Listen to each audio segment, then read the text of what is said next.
मकर संक्रांति 14 जनवरी को है या 15 जनवरी को है। शास्त्र प्रमाण सहित इस वीडियो में आप जानकारी समझेंगे और अच्छे से सुनना है, ध्यान से सुनना है, आपको पूरा वीडियो सुनना है, तब जाके आपके समझ में आएगा ये सब। तो देखिए, पहले तो मैं आपको पॉइंट टू पॉइंट बता दूं कि संक्रांतियों को 4 विभागों में बांटा गया है। पहला विभाग है षडशीति, जब सूर्य भगवान मिथुन, कन्या, धनु या मीन राशि में प्रवेश करते हैं तब षडशीति संक्रांति होती है। दूसरा वर्ग होता है विष्णुपदी संक्रांति, जब सूर्य भगवान वृषभ, सिंह, वृश्चिक या कुंभ राशि में प्रवेश करते हैं तो विष्णुपदी संक्रांति होती है। तीसरा वर्ग होता है आयन, जो दक्षिणायन, उत्तरायण आप समझते हैं। जब सूर्य मकर राशि में प्रवेश करते हैं तो उत्तरायण, कर्क राशि में प्रवेश करते हैं तो दक्षिणायन कहा जाता है। अर्थात वर्ष में अयन 2 बार आता है, सबको पता है। जो मकर संक्रांति है यह उत्तरायण कहलाएगा। जून के आसपास जब सूर्य कर्क राशि में प्रवेश करेंगे उसको हम दक्षिणायन कहते हैं। मकर संक्रांति से देवताओं के सुबह दिन शुरू हो जाते हैं। जब कर्क राशि में प्रवेश करते हैं तो सूर्य दक्षिणायन अर्थात देवताओं की संध्या या रात्रि मान ली जाती है। तो जो यह 14 जनवरी को होगा यह आयन होगा, समझ रहे हैं आप अच्छे से। और अब चौथा जो विभाग है वह क्या है? विषुव नाम की संक्रांति है। यह वर्ष में 2 बार आती है। जब सूर्य भगवान मेष राशि या तुला राशि में प्रवेश करते हैं तब वह विषुव संक्रांति का नाम दिया जाता है। इसमें भी किया हुआ दान पुण्य, तीर्थ स्नान बहुत शुभ फल प्रदान करते हैं। अब समस्या यह है कि लोग कह रहे हैं कि हम तो सुबह स्नान करेंगे 15 को, क्योंकि 14 जनवरी को तो सुबह सूर्य देव मकर राशि में आ ही नहीं रहे हैं, दिन में आ रहे हैं 3:07 या 3:09 या लगभग समय पर।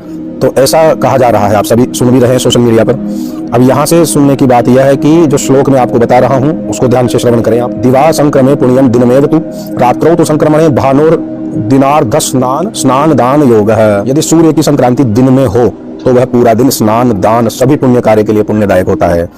अर्थात सूर्यास्त के पहले यदि संक्रांति लग जाती है तो वह पूरा दिन ही शुभ माना गया है दान पुण्य के लिए। अब वो क्यों माना गया आपको आगे बताता हूँ।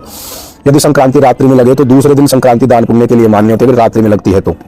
एक श्लोक और है, उसे भी आप समझे। मकरे विंशति पूर्वा पश्चात चतवारिशं तारिका, ऐसा एक श्लोक है। अब जो सामान्य संक्रांति आती है अयन को छोड़कर, तो सामान्य संक्रांति आती है ना अयन को छोड़कर, उसमें 20 घटी पहले अर्थात 8 घंटे पहले और 20 घटी अर्थात 8 घंटे बाद पुण्य काल लग जाएगा। ये अन्य संक्रांति का है। जो मकर संक्रांति है वह कर्क संक्रांति है अयन वाली, उससे क्या होगा? पुण्य काल 40 घटी पहले बाद तक का ऐसा होता है।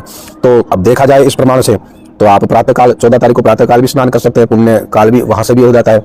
लेकिन जो मुख्य है वह जब प्रवेश करते हैं सूर्य मकर राशि में उस समय का भी माना गया, तो उस समय भी दान पुण्य करें। 15 को करना हो तो 7 को सुबह 7 बजे से पहले का रहता है इसमें। निर्णय सागर पंचांग और भादव माता पंचांग में, और अपने भारत के 98% जो पंचांग है उन सभी में जो ग्रहण बनता है, ग्रहण का योग जब बनता है, ग्रहण बताया जाता है तो सबके सेम मिलती है, बिल्कुल सबके बराबर सी गणित मिलती है, सबकी एक दिनांक होती है, इनका होता है। लेकिन इनमें क्या है कि ये अलग गणित का निर्माण करते हैं, अलग गणित से बनाते हैं। तो फिर ग्रहण में क्यों नहीं लेते हैं उस गणित को? इन कार्यों में जैसे संक्रांति, एकादशी तिथि या अन्य त्योहारों में ही क्यों लेते हैं वो? इससे क्या है कि जनमानस में भ्रम बन जाता है।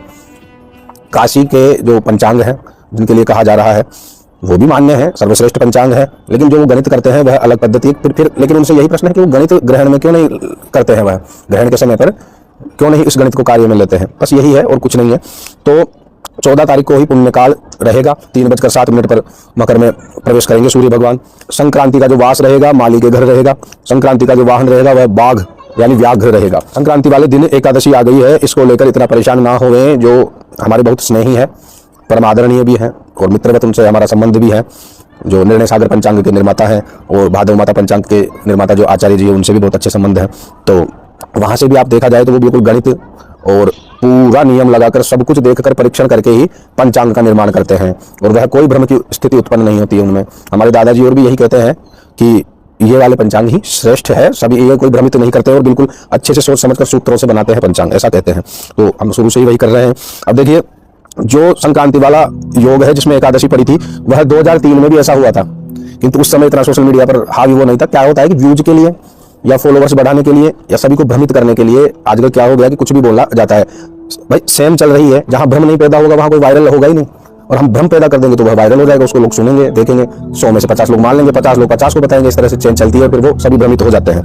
इसलिए शांतिपूर्वक जो निर्णय दिया जा रहा है उसको माने, मैं प्रमाण भी स्क्रीन पर डाल दूंगा। रही बात खिचड़ी के दान की, एकादशी में अन्न निषिद्ध है, इसलिए खिचड़ी स्वयं ग्रहण न करें, दान करना मान्य है। ब्राह्मण साधु निर्धनों को गौशालाओं में पकी हुई कच्ची खिचड़ी सामग्री दान कर सकते हैं। चावल, मूंग, दाल, घी, तिल, गुड़ अन्य भी आप अलग अलग रूप से दान कर सकते हैं। षटतिला एकादशी होने से तिल के दान का बहुत महत्व हो जाता है। तिल स्नान, तिल उपटन लेपन, तिल का हवन, तिल दान, तिल भक्षण, तिल तर्पण ये सभी होता है। और शुद्ध रूप से एकादशी का यदि व्रत रखते हैं तो फल, तिल, तिल के मिष्ठान, गुड़, वस्त्र, दक्षिणा भी आप दान कर सकते हैं ब्राह्मणों को भी। और पंचांग का दान अवश्य करें, पंचांग का दान भी करते हैं जो समर्थ हैं। हम तो पंचांग देते भी हैं और हमें भी देते हैं, हम दान लेते भी हैं, दान देते भी हैं, ब्राह्मण का यही कर्म है। तो पंचांग हमारे आते भी हैं और पंचांग हम देते भी हैं। तो हम जिन पंचांगों को मानते हैं उन्हीं का हम दान भी करते हैं, उन्हें देते भी हैं, उन लोगों से वही लेते भी हैं। तो आप देखिए, आपका निर्णय है यह, शास्त्रों की मानेंगे या मन मर्जी की मानेंगे या वायरल ट्रेंडिंग के हिसाब से चलेंगे, वो आपके ऊपर है। हर हर महादेव, नारायण।